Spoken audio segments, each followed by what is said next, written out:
चौधरी साहब, आपकी तबीयत तो ठीक है, कुछ उदास दिखाई पड़ते हैं आप। हाँ गुल्लू, उदासी तो मेरा मुकद्दर बन चुकी है।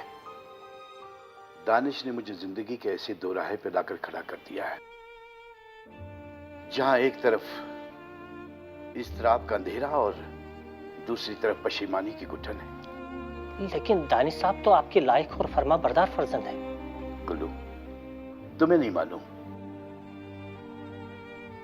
उसके ज़ाहिर व बातिन में आसमान और जमीन का फर्क है। उसका अंदरून किस कदर मकरू हो चुका है तुम नहीं जानते। नहीं नहीं चौधरी साहब, आपको जरूर कोई गलतफहमी हुई है। काश ये मेरी गलतफहमी होती। गुल्लू, मैंने आज जो दानिश के बारे में सुना है, मेरे तो पांव तले की जमीन यकलक छिन गई। चौधरी साहब, मेरे ख्याल में जरूर कोई आप बाप बेटे के दरमियान खलीज पैदा करना चाहता है। मुझे एक बात बताओ गुल्लू, दानिश की परवरिश में हमसे कहां पे कोताही हुई? ये किसे नहीं पता चौधरी साहब। दानिश साहब जैसी परवरिश तो बहुत कम लोगों को नसीब होती है। तो फिर क्यों उसने हमारी इज्जत को सरेआम नीलाम किया? क्यों उसने ऐसे लोगों से कर्जा लिया जिनको अनवर चौधरी कभी खातिर में नहीं लाता? चौधरी साहब, आप किन लोगों की बात कर रहे हैं? उन्हीं लोगों की जो अनवर चौधरी की कामयाबी पे जलते हैं, जिनके लिए अनवर चौधरी का जिक्र किसी मौत से कम नहीं। जनाब, आप नासिर शेख की बात तो नहीं कर रहे? हाँ, नासिर शेख मेरा सबसे बड़ा दुश्मन। मैंने सुना है कि आजकल मेरा बेटा ज्यादातर वक्त उन्हीं के साथ गुजारता है। मेरी समझ में कुछ भी नहीं आ रहा चौधरी साहब। हो सकता है दानिश आपके और नासिर शेख के ताल्लुकात से नाआशना हो। अरे गिन आती है मुझे उसका नाम अपनी जुबान पर लेकर। मेरा सबसे बड़ा दुश्मन मेरे बेटे का मौसिन कैसे हो सकता है? गुस्सा मत कीजिए चौधरी साहब, अल्लाह मियां सब कुछ ठीक करेंगे। हाँ, अल्लाह करे कि सब ठीक हो जाए। ये बेगम कहाँ है? वो तो बाजार तक गई थी, अभी आती ही होंगी।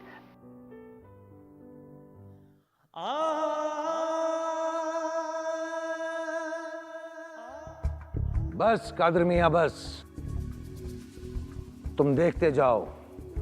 जो लावा मेरे अंदर बरसों से उबल रहा है, उसे फटने में अब ज्यादा वक्त नहीं लगेगा।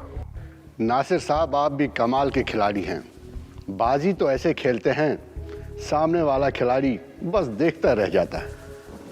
कादर मियां, बेहतरीन खिलाड़ी वही होता है जो खेल के तमाम दाव पेच जानता हो, और नासिर शेख ने ये तमाम दाव पेच सीखकर अपनी आधी जिंदगी गुजार दी। तभी तो आप कुंदन बन चुके हैं नासिर साहब। जिस आग में अनवर चौधरी ने बरसों पहले मुझे धकेल दिया था, उसी आग की झुलस ने मेरे हौसलों को और भी पुख्ता कर दिया है। नासिर साहब, एक बात मेरी समझ से बाहर है। दानिश को अपने करीब लाकर आखिर आप क्या साबित करना चाहते हैं?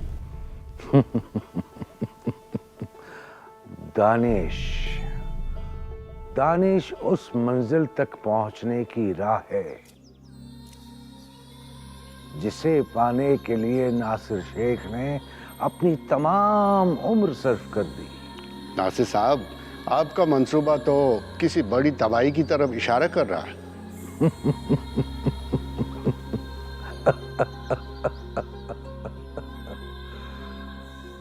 कादिर मियाँ, बस तुम देखते जाओ कि नासिर शेख क्या क्या गुल खिलाता है। नासिर साहब, न जाने मुझे डर सा क्यों लग रहा है।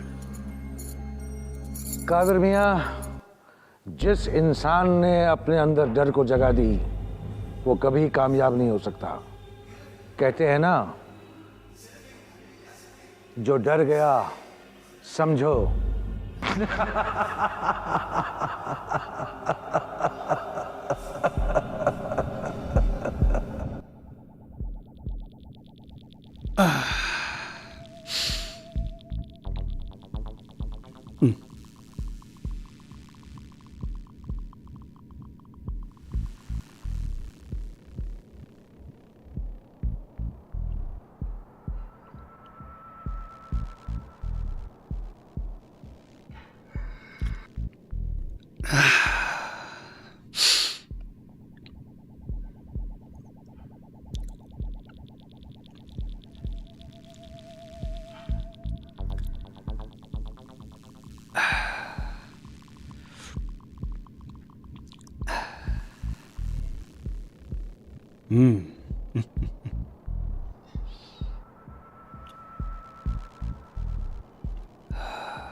डोला की चाल।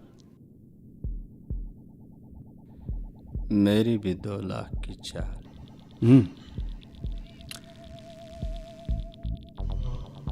4 लाख। 4। कॉन्फिडेंट। अच्छा लगा।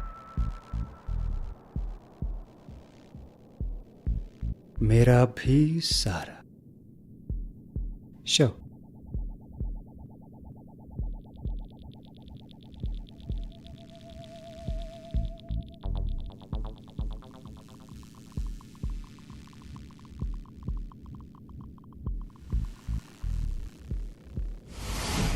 Oh, damn it.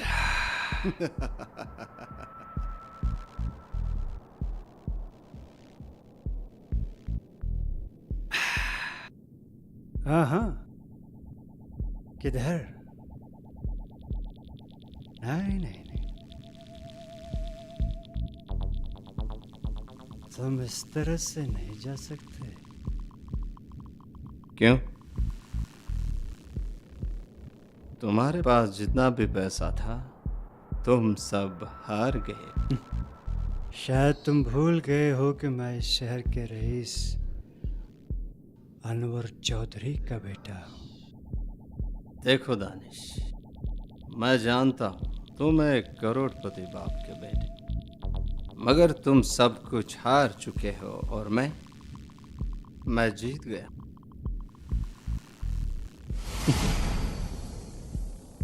Danish Chaudhary ने जिंदगी में सिर्फ जीतना सीखा है। हार क्या होती है मुझे पता ही नहीं।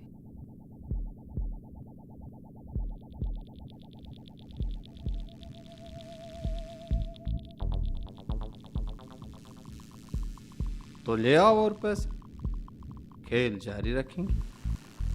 समझ लो कि दानिश चौधरी ने कल तक के लिए खेल में वक्फा दिया है। कल शाम को यहीं इसी जगह इसी टेबल पर फिर मिलेंगे, याद रखना। मुझे तुम्हारा इंतजार रहेगा इसी टेबल।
तुमने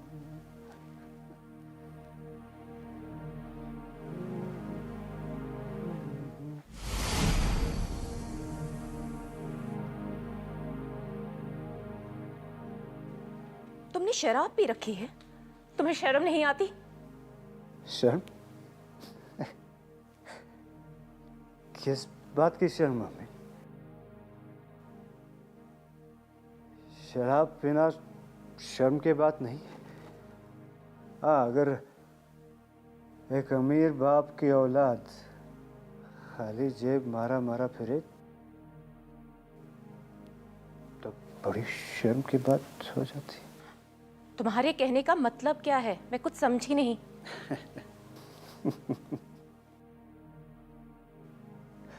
नाम बड़े और दर्शन छोटे।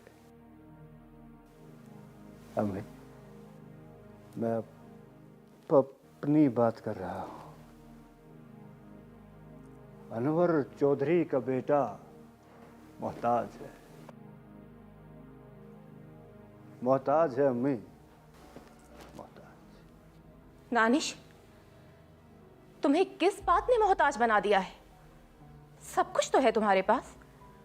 ये आन बान शानो शौकत, किस चीज की कमी है तुम्हें? ये आन बान, ये शानो शौकत आप ही को मुबारक हो। मुझे इस झूठी शान शौकत में घुटन महसूस हो रही है। तुम इस वक्त नशे में हो।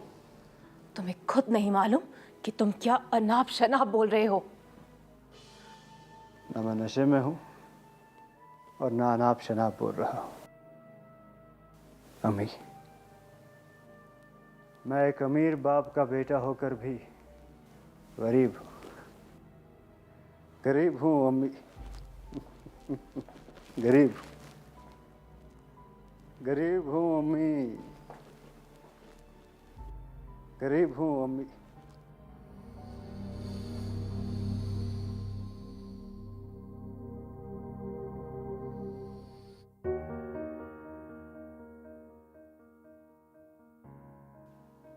अस्सलाम वालेकुम नासिर साहब।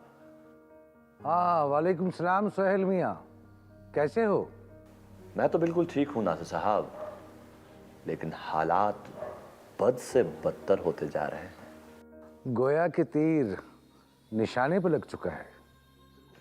बिल्कुल जनाब, दानिश के साथ कुछ ऐसा खेल खेला गया कि वो खुद भी नहीं समझ पाया कि वो बाजी पर बाजी क्यों हारे जा रहा है। बस इसी तरह तुम अपने काम पे लगे रहो और फिर देखो कि नासिर शेख तुम्हें कैसे माला माल करता है। नासिर साहब, वो दोबारा आएगा, जरूर आएगा। आने दो, उसे आने दो। उसका तुम्हारे पास बार बार आना ही हमारे मंसूबे की कामयाबी है। जी जनाब, बिल्कुल सही फरमाया आपने। अच्छा, खुदा हाफिज।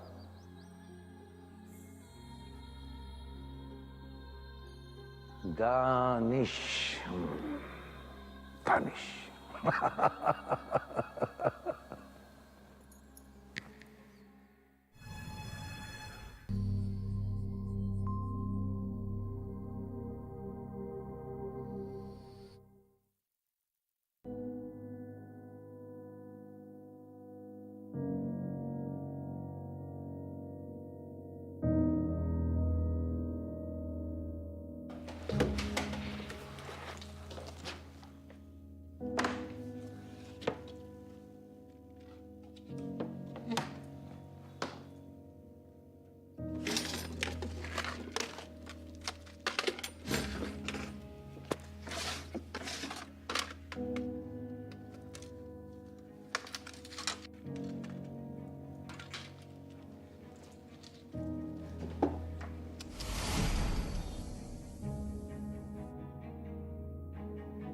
छोटा मुंह बड़ी बात करना हो जाए दानिश साहब, ये हरकत आपको जिक नहीं देती। तुम किस हरकत की बात कर रहे हो? मैं तो ऐसे ही नहीं दानिश साहब, आप चोरी की गरज से बीबी जी के कमरे में दाखिल हो गए हो। गुल्लू, तुम मुझ पर चोरी का इल्जाम लगा रहे हो? अपनी औकात में रहकर बात करो। दानी साहब, मुझे अपनी औकात मालूम है, मगर आप अपनी हरकत और अपनी हैसियत के बारे में ध्यान दीजिए। मैं जानता हूं तुम मुझ पर यह इल्जाम क्यों लगा रहे हो, मुझे ही रुस्वा करने के लिए। दानी साहब, भला आप पर इल्जाम लगाने से मेरा क्या फायदा हो सकता है? दानिश तुम जैसे लोगों की नस नस से वाकिफ है। तुम मुझ पर चोरी का इल्जाम लगाकर चौधरी साहब का वफादार बनना चाहते हो। मैं तो वैसे भी चौधरी साहब का खास आदमी, वफादार हूँ और जिंदगी भर रहूंगा। बिल्कुल नहीं, तुम्हें हमारे किसी दुश्मन ने यहाँ जासूसी करने के लिए रखा है। दानी साहब, ये आप कह रहे हैं? आप तो मेरी गोद में पले बड़े हुए हो। और आप? अगर तुम जासूस नहीं हो, अगर तुम मेरे और मेरे वालिदैन के दरमियान दूरियां पैदा नहीं करना चाहते, तो तुम कभी मुझ पर, इस घर के वारिस पर चोरी का इल्जाम नहीं लगाते। दानी साहब, मैंने बस वही कहा है जो कुछ मैंने अपने आंखों से देखा है। ये ड्रामा बंद करो, दफा हो जाओ यहां से, नहीं तो आप उल्टा मुझ पर ही चोरी का इल्जाम लगा देंगे, है ना? खैर, मैं तो गैर हूं, गैर ही रहूंगा। गुल्लू, मैं तुम्हारे इन चिकनी चिपड़ी बातों में नहीं आने वाला। मैं ऐसे ही ये जेवरात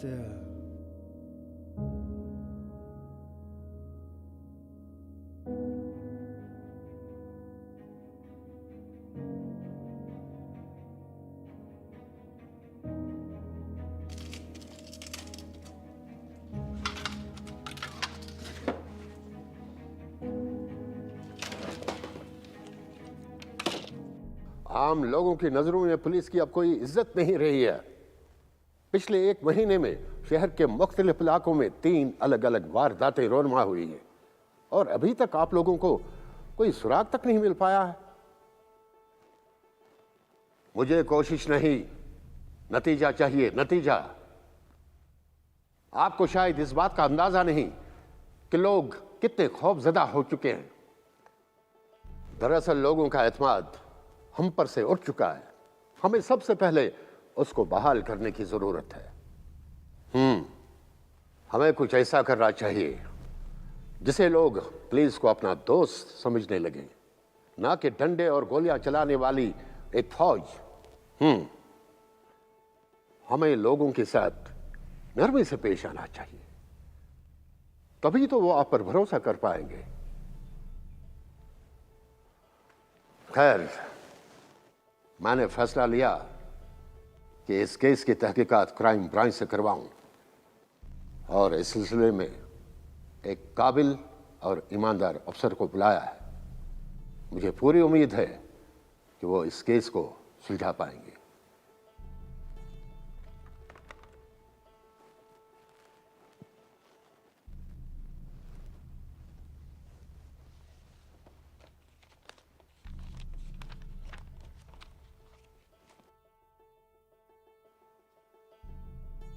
sir, may I come in? Yes please.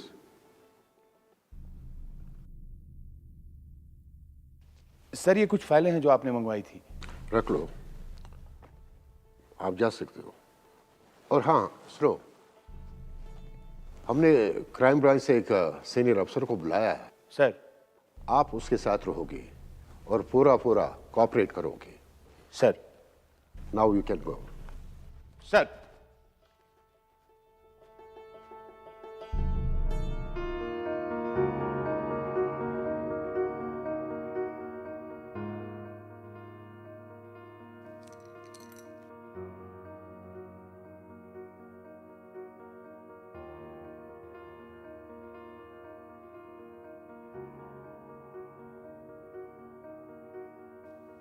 जन्नत जी?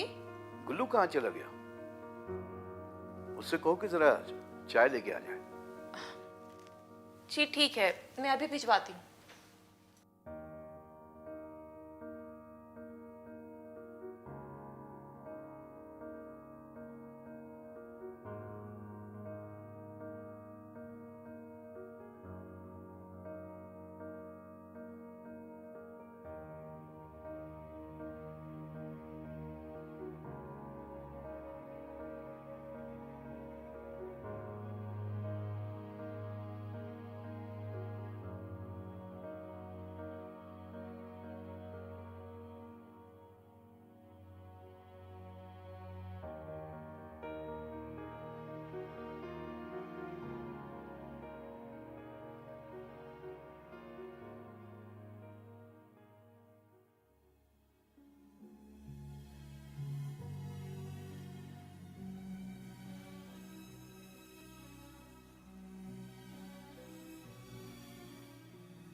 जनाब, जनाब चाय लीजिए।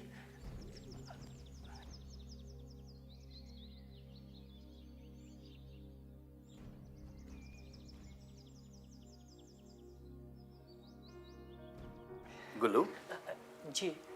तुम आज चुप चुप से क्यों हो? देखो, तुम्हारी ये खामोशी इत्तेफाकन है या किसी आने वाले तूफान का पेशकीमा? देखो गुल्लू, इस तरह से चाय देकर वापस जाना ये तो तुम्हारा मामूल नहीं है, इसीलिए पूछ रहा हूं। दरअसल बाहर अब्दुल्ला खड़ा है, इसलिए जल्दी में हूँ। अच्छा, लेकिन कुछ तो है जिसकी पर्दादारी है। एक बात पूछना ही भूल गया। जी, कौन सी बात? बाहर एक कार खड़ी थी, तुमने देखा तो नहीं उसमें कौन था? कार? जनाब मैंने कोई कार नहीं देखी। अरे तुम तो ऐसे घबरा रहे हो जैसे मैंने तुम्हें चोरी करते पकड़ा है। जनाब, मैं हैरान रह गया, कहाँ अब्दुल्ला कहाँ कार, इसलिए। गुल्लू, बातें बनाना तो कोई तुमसे सीखे। चौधरी साहब, मैं बातें नहीं बना रहा हूँ। बाहर खड़ी कार के बारे में वाकई मुझे कोई इल्मियत नहीं है। तुम जाओ, तुम्हारा मेहमान तुम्हारा इंतजार कर रहा है। जी जनाब, किसी चीज़ की ज़रूरत हो तो याद कर लीजिएगा, मैं हाजिर हो जाऊंगा।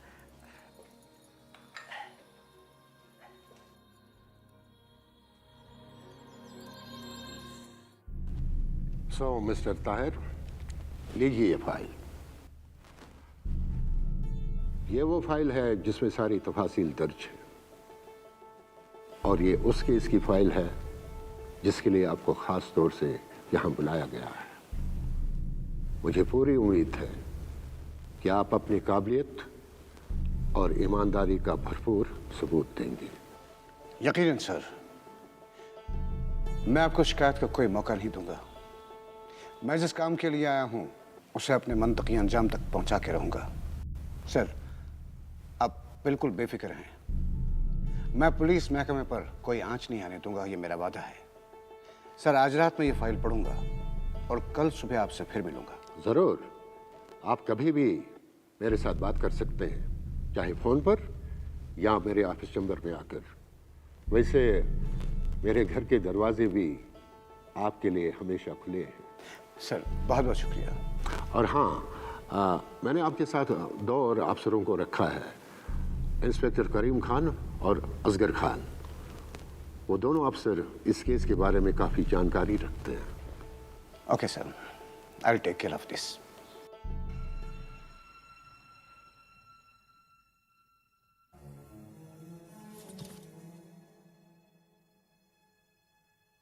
हाँ, वालेकुम सलाम। अरे यार, तुम इतने उतावले क्यों हो रहे हो? कहा ना आधे घंटे में तुम्हारे पास पहुंच रहा हूं। क्या? उसकी क्या जरूरत है? सुबह से तुमने परेशान करके रखा है। रख दो फोन, में आ रहा हूं।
बात डेवलपमेंट की हो या टेक्नोलॉजी की, आज का नया भारत हर क्षेत्र में हो रहा है advance. New generation new idea के साथ एक न्यू इंडिया का निर्माण कर रही है, और ये सब कुछ संभव हो पा रहा है देश के उन समस्त जिम्मेदार नागरिकों के द्वारा। समय पर अदा किए गए एडवांस टैक्स से आप भी समय पर एडवांस टैक्स अदा करके देश की तरक्की में भागीदार बनिए। एडवांस टैक्स जमा करने की आखिरी तारीख 15 जून 2023 है। किसी भी तरह की कंपनी, कॉर्पोरेट या वे व्यक्ति और संस्थाएं जिनकी कर देयता TDS, TCS कटने के बाद 10,000 या उससे अधिक है, वो 15 जून 2023 तक अपने एडवांस टैक्स की किश्त अदा करें। प्रत्येक आयकर दाता एक राष्ट्र निर्माता।